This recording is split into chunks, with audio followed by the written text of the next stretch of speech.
Benvenuti a Pixel, un robot microscopico addirittura millimetrico, ma forte ed efficiente come un Caterpillar, capace di intrufolarsi ovunque spostando carichi enormi. I microrobot potrebbero essere davvero la prossima frontiera della medicina. I ricercatori dell'Università di Hong Kong hanno sviluppato un piccolissimo robot morbido fatto di un particolare tipo di silicio con particelle magnetiche incorporate che gli permettono di essere manovrato a distanza.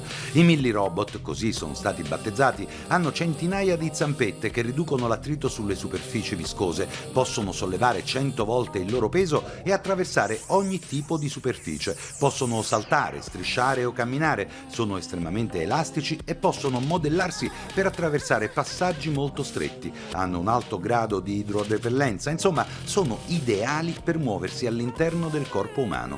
Sono stati effettuati alcuni test in un modello dello stomaco umano e i risultati sono molto incoraggianti. Secondo i ricercatori, in un futuro neanche tanto lontano, i millirobot potranno portare i farmaci direttamente nell'area malata dell'organo da curare e addirittura effettuare piccole operazioni mediche. Le nuove frontiere della robotica, con progetti tutti italiani, prendono corpo nella città della scienza di Napoli. Guardate! Dalla robotica fantascientifica narrata da Isaac Asimov nel 1942 ai robot moderni in grado di svolgere attività, muoversi e interagire con l'ambiente e l'uomo. Il robot sta diventando sempre più intelligente e in qualche modo può coniugare questa intelligenza in base alla memoria, a quello che apprende, così come a un essere umano può risultare più simpatico una persona, lo stesso robot può decidere in maniera cosciente se interagire con una persona o con un'altra. I robot ormai sono impiegati in vari campi, da quello industriale e medico a quello educativo e di servizio, come gli esoscheletri. È a tutti gli effetti un robot che si indossa e partecipa insieme all'uomo, al compito, all'azione, al movimento che si deve fare. È quella che noi chiamiamo una tecnologia collaborativa.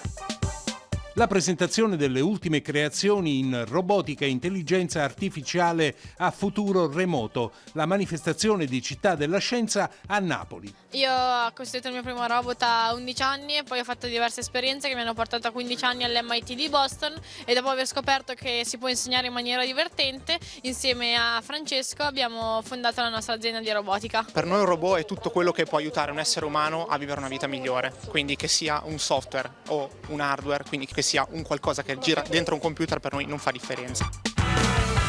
Intelligenza artificiale e telefonia mobile. Il nostro dispositivo diventa sempre più un mezzo per conoscere meglio il mondo circostante.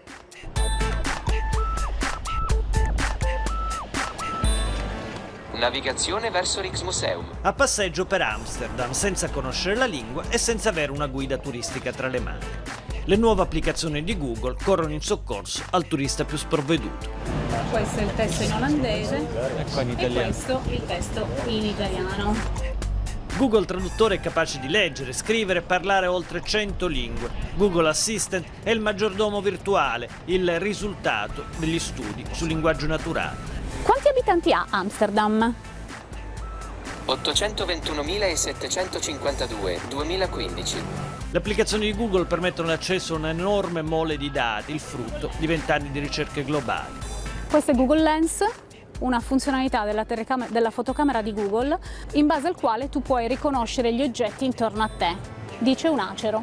È l'intelligenza artificiale, sofisticati algoritmi che aiutano i computer ad imparare attraverso il riconoscimento delle immagini e l'analisi del testo.